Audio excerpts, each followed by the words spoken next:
तुम नमाजी हो, तुम रोजेदार हो, लेकिन जब जुल्म तुम्हारे सामने था तब तुम कहाँ थे?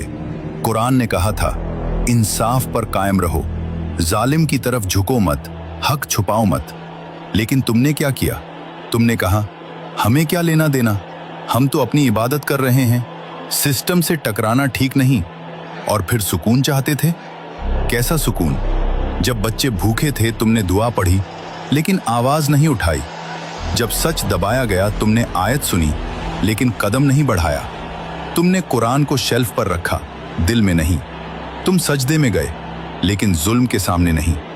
याद रखो, कुरान सिर्फ सुकून देने वाली किताब नहीं है, कुरान अकाउंटेबिलिटी है। नमाज अगर तुम्हें जालिम के सामने सीधा खड़ा नहीं कर सकती तो वो सिर्फ हरकत है, इनकलाब नहीं। तुम इतने कमजोर क्यों हो? तुम्हें मरने से डर क्यों लगता है? क्या तुमने अपनी बीवी पर जुल्म किया सिर्फ इसलिए कि वो बेटा पैदा न कर सकी और तुमने उसे छोड़ दिया? अल्लाह की जंग तुम्हारे साथ है। याद रखो, बच्चा देने वाला तुम नहीं, रब है। अगर तुमने अपनी बीवी का खर्च नहीं उठाया, उसकी इज्जत नहीं बचाई, उसके दिल को तोड़ा और फिर दाढ़ी रखकर इंसाफ की बातें की, तो तुम्हारा सजदा तुम्हें नहीं बचाएगा। तुम एक बीवी का हक अदा नहीं कर पाए और 4 के ख्वाब देखे। इंसाफ की शर्त बराबरी है और अगर बराबरी न कर सको तो एक ही काफी है। तुमने 10 बच्चे पैदा किए लेकिन उन्हें सिखाया क्या?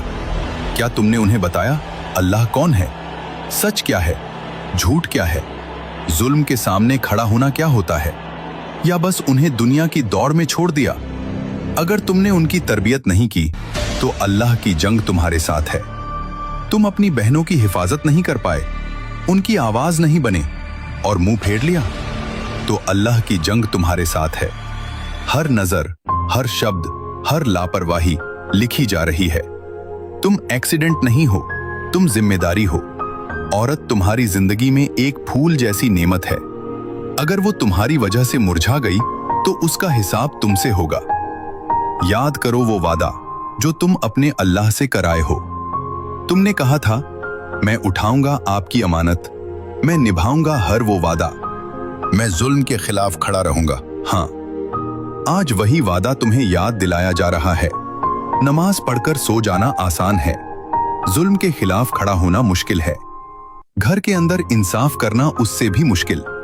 लेकिन सुनो, अल्लाह इंसाफ चाहता है सबसे पहले तुम्हारे घर में। अगर घर में जुल्म है तो बाहर का सिस्टम बदलने की बातें खोखली हैं।